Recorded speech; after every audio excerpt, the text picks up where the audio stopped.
ಎಲ್ಲರಿಗೂ ನಮಸ್ಕಾರ. ನಾನು Mangala Shivappa. Welcome to Sridevi arts.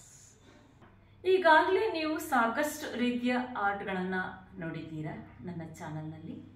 ಇವತ್ತು ಕೂಡ ನಮಗೆ ಒಂದು ಡಿಫರೆಂಟ್ ಆಗಿರುವಂಥ ಡೆಕೋರೇಟಿವ್ ಬೆಲ್, ಅಂದರೆ ಈ ಪ್ಲಾಸ್ಟಿಕ್ ಬೆಲ್ಲಿಂದ ನಾನು ಒಂದು ಡೆಕೋರೇಟಿವ್ ಬೆಲ್, ಅಂದರೆ ವಾಸ್ತು ಬೆಲ್ ಅಂತ ಏನು ಹೇಳ್ತೀವಲ್ಲ, ಆ ಬೆಲ್ಲನ್ನು ಹೇಗೆ ಮಾಡೋದು, ಈಸಿಯಾಗಿ ಸಿಂಪಲ್ಲಾಗಿ ಹೇಗೆ ಮಾಡೋದು ಅಂತ ಹೇಳ್ಕೊಡ್ತಾ ಇದ್ದೀನಿ. ಬನ್ನಿ ನೋಡೋಣ. ಈ ಪ್ಲಾಸ್ಟಿಕ್ ಬೆಲ್ಗಳು ನಿಮಗೆ ಎಲ್ಲ ಕ್ರಾಫ್ಟ್ ಅಂಗಡಿಗಳಲ್ಲಿ ಸಿಗತ್ತೆ. ಈ ಗೋಲ್ಡ್ ಕಲರ್ ಬೆಲ್ ಏನಿದೆಯಲ್ಲ, ಈ ಬೆಲ್ಲಿಗೆ ನಾವೀಗ ಈ ರೀತಿ ಪೇಪರ್ ಟೇಪನ್ನು ಸುತ್ಕೋಬೇಕು. ಈ ಬೆಲ್ಗೆ ಸುತ್ತಲೂ ನಾನೀಗ ಈ ಪೇಪರ್ ಟೇಪನ್ನು ನೀಟಾಗಿ ಸುತ್ಕೊಳ್ತೀನಿ. ಫುಲ್ಲು ಕವರ್ ಆಗಬೇಕು. ಈ ಬೆಲ್ ಏನಿದೆಯಲ್ಲ, ಈ ಗ್ಯಾಪ್ ಎಲ್ಲ ಮುಚ್ಕೋಬೇಕಂದ್ರೆ ನಾವು ಈ ಟೇಪಿನ ಸಹಾಯದಿಂದ ಇದನ್ನು ಸುತ್ಕೋಬೇಕು.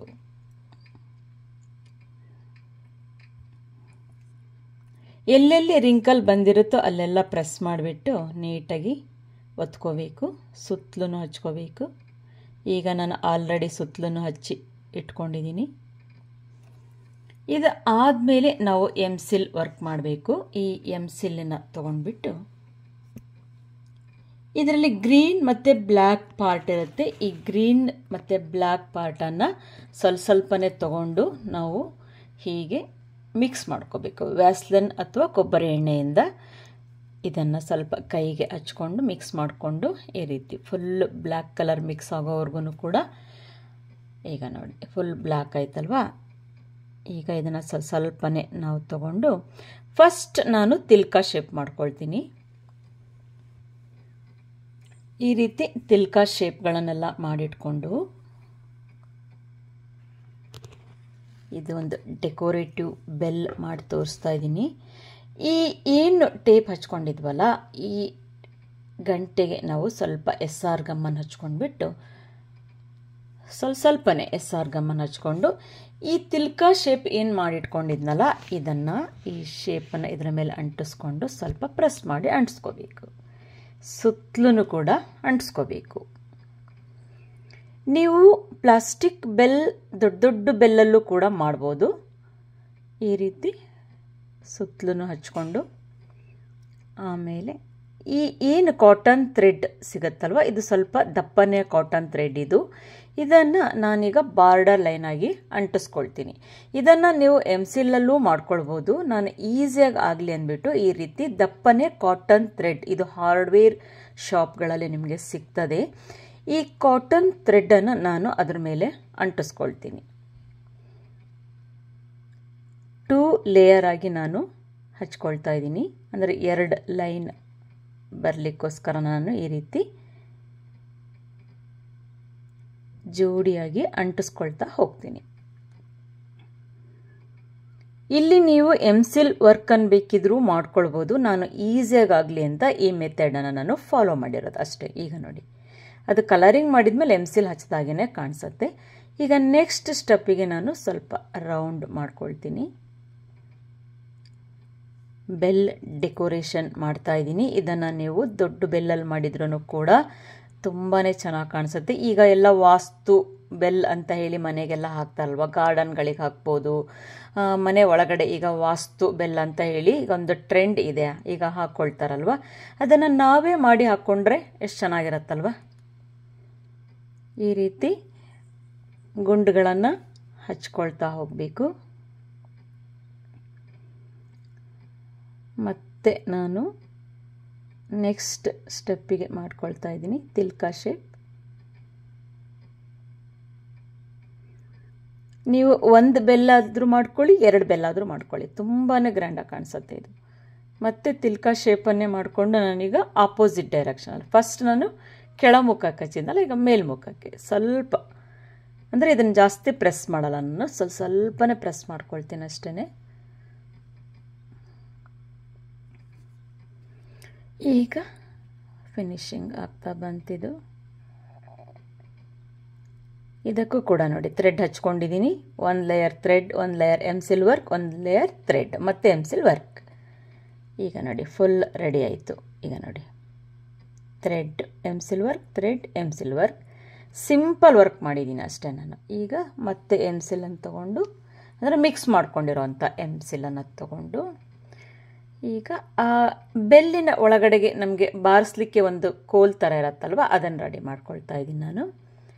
ಈ ರೀತಿ ಶೇಪೆಲ್ಲ ರೆಡಿ ಮಾಡಿಕೊಂಡು ಇದಕ್ಕೆ ನೋಡಿ ತುದಿಯಲ್ಲಿ ಒಂದು ಮೊಳೆಯಿಂದ ಒಂದು ಚಿಕ್ಕದಾಗಿರೋಂಥ ಒಂದು ಹೋಲನ್ನು ಮಾಡ್ಕೋಬೇಕು.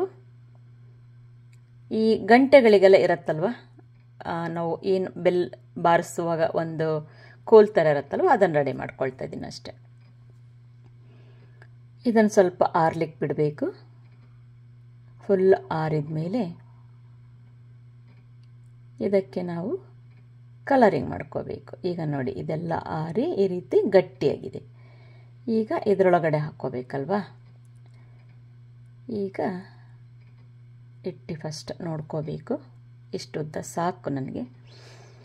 ಈಗ ಏನು ಎನಾಮಲ್ ಪೇಂಟನ್ನು ನಾನು ಬ್ಲ್ಯಾಕ್ ಕಲರ್ ತೊಗೊಂಡಿದ್ದೀನಿ. ನೀವು ನಿಮ್ಮ ಇಷ್ಟ, ಬ್ರೌನ್ ಆದರೂ ತೊಗೊಳ್ಳಿ, ಅಥವಾ ಟೀ ಪುಡಿ ಕಲರ್ ಬರುತ್ತೆ ಅದಾದರೂ ತೊಗೊಳ್ಳಿ, ಅಥವಾ ರೆಡ್ ಆದರೂ ತೊಗೊಳ್ಳಿ, ಅಥವಾ ಬ್ರೌನ್ ಆದರೂ ತೊಗೊಳ್ಳಿ. ನಾನು ಬ್ಲ್ಯಾಕ್ ಕಲರ್ ತೊಗೊಂಡಿದ್ದೀನಿ. ಸ್ವಲ್ಪ ರಿಲೇಟೆಡ್ ಕಲರ್ಸ್ ತೊಗೋಬೇಕು. ಏನೇ ಆರ್ಟ್ ಮಾಡಬೇಕಾದ್ರೂ ಕೂಡ ಅದಕ್ಕೆ ರಿಲೇಟೆಡ್ ಆಗಿರಬೇಕಷ್ಟೇ. ಈ ರೀತಿ ನೀವು 2 ಬೆಲ್ಲಾದರೂ ಮಾಡ್ಕೊಳ್ಳಿ, 1 ಬೆಲ್ಲಾದರೂ ಮಾಡ್ಕೊಳ್ಳಿ, ದೊಡ್ಡ ಬೆಲ್ಲಾದರೂ ಮಾಡ್ಕೊಳ್ಳಿ. ಮನೆ ಒಳಗಡೆ ಹಾಕಿದರೂ ಕೂಡ ಎಷ್ಟು ಗ್ರ್ಯಾಂಡಾಗಿ ಕಾಣಿಸುತ್ತೆ. ದೇವರ ಕೋಣೆ ಮುಂಭಾಗದಲ್ಲಿ ಹಾಕಿದರೂ ಕೂಡ, ಅಂದರೆ ಒಂದು ಕಾರ್ನರಲ್ಲಿ ಹಾಕಿದರೂ ಕೂಡ ತುಂಬಾ ಗೆಟಪಾಗಿ ಚೆನ್ನಾಗಿ ಕಾಣಿಸುತ್ತೆ. ಗಾರ್ಡನಲ್ಲಿ ಹಾಕಿದ್ರಂತೂ ಇನ್ನೂ ಚೆನ್ನಾಗಿ ಕಾಣಿಸುತ್ತೆ. ನಾವೇ ಮಾಡ್ಕೊಳ್ಳೋದ್ರೆ ಎಷ್ಟು ಏನೋ ಒಂದು ಖುಷಿ ಇರುತ್ತಲ್ವ. ಇದನ್ನೇ ನೀವು ತೊಗೊಳ್ಲಿಕ್ಕೆ ಹೋದರೆ ಸಾವಿರಾರು ಗಟ್ಟಲೆ ಹೇಳ್ತಾರೆ. ನೀವೇ ಟ್ರೈ ಮಾಡಿ ಮನೆಯಲ್ಲಿ. ಈಗ ಈ ರೀತಿ ಬೀಡ್ಸ್ಗಳು ಸಿಗತ್ತೆ. ಬ್ಲ್ಯಾಕ್ ಕಲರ್ ಹಚ್ಕೊಂಡಾಯ್ತು. ಈ ರೀತಿ ವುಡನ್ ಬೀಡ್ಸ್ ಕೂಡ ನಿಮಗೆ ಕ್ರಾಫ್ಟ್ ಅಂಗಡಿಗಳಲ್ಲಿ ಸಿಗ್ತದೆ. ಈ ವುಡನ್ ಬೀಡ್ಸಿಗೂ ಕೂಡ ನಾನು ಕಲರಿಂಗ್ ಮಾಡ್ಕೊಳ್ತಾ ಇದ್ದೀನಿ. ಕಲರ್ ಬ್ಲ್ಯಾಕ್ ಹಚ್ಕೊಳ್ತಾ ಇದ್ದೀನಿ. ಈ ರೀತಿ ವುಡನ್ ಬೀಡ್ಸಿಗೂ ಕೂಡ ಕಲರನ್ನು ಹಚ್ಚಿಟ್ಕೋಬೇಕು. ಇದಕ್ಕೂ ಹಚ್ಚಿ ಆಯಿತು, ಈ ಕೋಲಿಗೂ ಕೂಡ ಹಚ್ಚಿ ಆಯಿತು, ಈ ಬೀಡ್ಸಿಗೂ ಕೂಡ ಕಲರ್ ಹಚ್ಚಾಯಿತು. ಈಗ ನಾನು ಮೆಟಾಲಿಕ್ ಕಲರ್, ನಾನು ಕಾಪರ್ ತೊಗೊಂಡಿದ್ದೀನಿ. ಮೆಟಾಲಿಕ್ ಕಲರ್ ಇದು.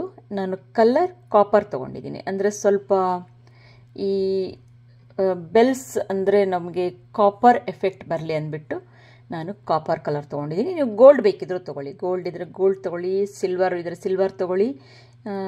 ಇದರಲ್ಲೇ ಕಲರ್ಸ್ ಬರುತ್ತೆ, ನಿಮ್ಮ ಇಷ್ಟ. ಬಟ್ ಈ ಕಾಪರ್ ಸ್ವಲ್ಪ ಬೆಲ್ಲೆಲ್ಲ ಈಗ ಕಾಪರ್ ಬೆಲ್ ಬರುತ್ತಲ್ಲ, ಸೊ ಹಾಗಾಗಿ ನಾನು ಈ ಕಲರ್ ತೊಗೊಂಡಿದ್ದೀನಿ.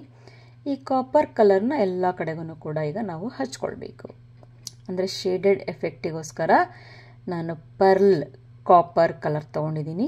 ಈಗ ಸುತ್ತಲೂ ಹಚ್ತಾ ಇದ್ದೀನಿ, ನೋಡ್ಕೊಳ್ಳಿ. ಎಲ್ಲದಕ್ಕೂ ಕೂಡ ಹಚ್ಕೋಬೇಕು.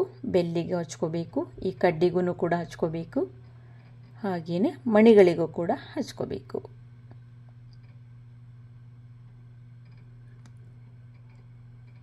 ಇದೆಲ್ಲ ಹಚ್ಚಿ ಡ್ರೈ ಆದಮೇಲೆ ನಾವು ಹ್ಯಾಂಗಿಂಗ್ ಮಾಡ್ಕೋಬೇಕು, ಅಂದರೆ ಪೋಣಿಸ್ಕೋಬೇಕು. ಈಗ ಫಸ್ಟ್ ಹಚ್ಕೊಳ್ತೀನಿ. ಈಗ ಎಲ್ಲದಕ್ಕೂ ಹಚ್ಚಿ ಆಯಿತು.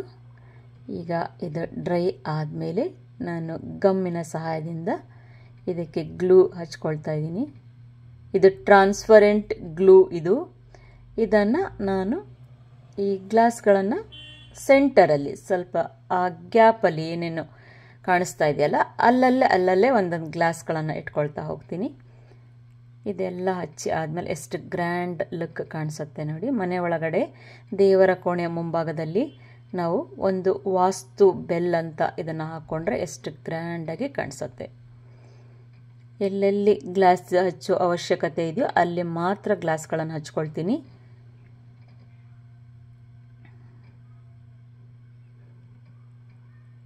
ಈಗ ನೋಡಿ ಫುಲ್ ಹಚ್ಚಿ ಆದಮೇಲೆ ತೋರಿಸ್ತೀನಿ ಹೇಗೆ ಕಾಣಿಸ್ತದೆ ಅಂತ. ಈಗ ನೋಡಿ ಫುಲ್ ರೆಡಿಯಾಗಿದೆ. ಈಗ ಎಷ್ಟು ಗ್ರ್ಯಾಂಡಾಗಿ ಕಾಣಿಸ್ತಾ ಇದೆ ಅಲ್ವಾ.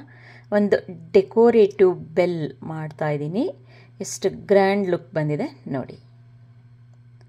ಈಗ ಇದನ್ನು ಪೋಣಿಸೋದನ್ನು ಹೇಳ್ಕೊಡ್ತೀನಿ, ಹೇಗೆ ಪೋಣಿಸ್ಕೊಳ್ತೀನಿ ಅಂತ. ಫಸ್ಟ್ ನಾವು ಈ ಮಣಿಗಳನ್ನು ಎಲ್ಲ ಕಲರಿನ್ ಮಾಡ್ಕೋಬೇಕು. ಮತ್ತು ಗೋಲ್ಡ್ ಮತ್ತು ವೈಟ್ ಮಣಿನೂ ತೊಗೊಂಡಿದ್ದೀನಿ, ಒಂದು ರಿಂಗ್ ತೊಗೊಂಡಿದ್ದೀನಿ, ಹಾಗೆಯೇ ಒಂದು ಪುಟಾಣಿ ಮಣಿಯನ್ನು ಕೂಡ ತೊಗೊಂಡು, ಈ ಕಾಟನ್ ದಪ್ಪನೆ ದಾರ ದಪ್ಪನೆ ಸೂಜಿ ತೊಗೊಳ್ಳಿ. ಸ್ವಲ್ಪ ಕಾಟನ್, ದಪ್ಪನೆ ದಾರ. ಈ ಫಸ್ಟ್ ಇದಕ್ಕೆ ಪೋಣಿಸ್ಕೊಳ್ಳಿ. ಫಸ್ಟ್ ಈ ಕೋಲಿಗೆ ನಾವು ಫಸ್ಟ್ ಪೋಣಿಸ್ಕೋಬೇಕು. ಏನು ಬೆಲ್ ಕೆಳಭಾಗದಲ್ಲಿ ಒಂದು ಕೋಲ್ ಇರುತ್ತಲ್ಲ, ಅದಕ್ಕೆ ನಾವು ಫಸ್ಟ್ ಈ ರೀತಿ ಪೋಣಿಸ್ಕೋಬೇಕು. ಪೋಣಿಸ್ಕೊಂಡು ಆದಮೇಲೆ ನಾವು ಒಂದು ಮಣಿಯನ್ನು ಪೋಣಿಸ್ಕೋಬೇಕು. ಯಾಕೆಂದರೆ ಇದರ ರಂಧ್ರ ಸ್ವಲ್ಪ ಚಿಕ್ಕದಾಗಿರೋದ್ರಿಂದ ಪೋಣಿಸ್ಕೊಳ್ತಾ ಇದ್ದೀನಿ, ಸೂಜಿ ಹೋಗೋದಿಲ್ಲ. ಸೊ ಹಾಗಾಗಿ ಈಗ ನಾವು ಸೂಜಿಯನ್ನು ದಾರಕ್ಕೆ ಪೋಣಿಸ್ಕೋಬೇಕು. ಅದು ಆದಮೇಲೆ ಈ ಬೆಲ್ ಒಳಗಡೆಗೆ ಅದನ್ನು ಸೇರಿಸ್ಕೊಂಡು ಪೋಣಿಸ್ಕೊಳ್ತಾ ಹೋಗಬೇಕು. ಈಗ ನೋಡಿ ಇಷ್ಟು ಮಾಡ್ಕೊಂಡಾಯ್ತಲ್ವ. ಈಗ ಗೋಲ್ಡ್ ಮಣಿ, ವೈಟ್ ಮಣಿ, ಗೋಲ್ಡ್ ಮಣಿ, ಆಮೇಲೆ ಆ ವುಡನ್ ಬೀಡ್ಸ್ ಅದನ್ನು ಹಾಕ್ಕೊಳ್ತೀನಿ. ಅಂದರೆ ಬರೀ ವುಡನ್ ಬೀಡ್ಸ್ ಅಷ್ಟೇ ಹಾಕಿದರೆ ಚೆನ್ನಾಗಿ ಕಾಣಿಸಲ್ಲ. ಸೊ ಡೆಕೋರೇಟಿವ್ ಆಗಿ ಕಾಣಿಸ್ಬೇಕಲ್ಲ. ಒಂದು ವೈಟ್ ಮಣಿ ಹಾಕ್ಕೊಂಡಿದ್ದೀನಿ, ಒಂದು ಗೋಲ್ಡ್ ಮಣಿ ಹಾಕ್ಕೊಂಡಿದ್ದೀನಿ, ಒಂದು ವುಡನ್ ಮಣಿ ಹಾಕ್ಕೊಂಡಿದ್ದೀನಿ. ಹೀಗೆ ಉದ್ದಕ್ಕೆ ನಿಮ್ಗೆ ಎಷ್ಟು ಉದ್ದ ಬೇಕೋ ಅಷ್ಟು ಉದ್ದ ಪೋಣಿಸ್ಕೊಳ್ಳಿ. ಈಗ ನೋಡಿ ಫುಲ್ ರೆಡಿ ಆಗುತ್ತೆ. ಎಲ್ಲ ಪೋಣಿಸಿ ಆದಮೇಲೆ ಈಗ ಎಷ್ಟು ಉದ್ದ ನನಗೆ ಸಾಕು. ಈಗ ಲಾಸ್ಟಿಗೆ ನಾನು ಒಂದು ಏನು ಈ ಪ್ಲಾಸ್ಟಿಕ್ ರಿಂಗ್ ಸಿಗ್ತದೆ, ಸ್ಟೀಲ್ ರಿಂಗು ಸಿಗ್ತದೆ, ಯಾವುದಾದ್ರೂ ಹಾಕ್ಕೊಳ್ಳಿ. ನಾನು ಪ್ಲಾಸ್ಟಿಕ್ ರಿಂಗ್ ಹಾಕ್ಕೊಳ್ತಾ ಇದ್ದೀನಿ. ಈಗ ಇದಕ್ಕೆ ತುದಿಗೆ ಗಂಟನ್ನು ಹಾಕ್ಕೊಂಡು ಲಾಕ್ ಮಾಡ್ಕೋಬೇಕು. ಈ ರೀತಿ ನೀವು 2 ಬೆಲ್ ಮಾಡಿಕೊಂಡ್ರೆ, ಅಂದರೆ ಒಂದು ಉದ್ದ ಒಂದು ಗಿಡ್ಡಕ್ಕೆ ಆ ರೀತಿ ಶೇಪಲ್ಲಿ ಹಾಕಿದ್ರೂ ಕೂಡ ತುಂಬಾ ಚೆನ್ನಾಗಿ ಕಾಣಿಸುತ್ತೆ. ಈ ಕೊನೆಗೆ ಬಂದಿರೋ ದಾರನ ಕಟ್ ಮಾಡಿಕೊಂಡು ಈಗ ನೋಡಿ ಒಂದು ಡೆಕೋರೇಟಿವ್, ಸಿಂಪಲ್ ಆ್ಯಂಡ್ ಗ್ರ್ಯಾಂಡ್ ಆಗಿರೋವಂಥ ಒಂದು ಡೆಕೋರೇಟಿವ್ ಬೆಲ್ ರೆಡಿ ಆಯಿತು. ಇದನ್ನು ನಾನು ನನ್ನ ಮನೆಯಲ್ಲಿ ಒಂದು ಕಾರ್ನರ್ ಸ್ಪೇಸಲ್ಲಿ ಪ್ಲೇಸಲ್ಲಿ ನಾನು ಈ ಡೆಕೋರೇಟಿವ್ ಬೆಲ್ಲನ್ನು ಹ್ಯಾಂಗ್ ಮಾಡಿದ್ದೀನಿ. ಮನೆ ಎಷ್ಟು ಗ್ರ್ಯಾಂಡ್ ಲುಕ್ಕಾಗಿ ಕಾಣಿಸ್ತಾ ಇದೆ ಅಲ್ವಾ? ನೀವು ಟ್ರೈ ಮಾಡ್ತೀರಾ ತಾನೆ? ಟ್ರೈ ಮಾಡಿ.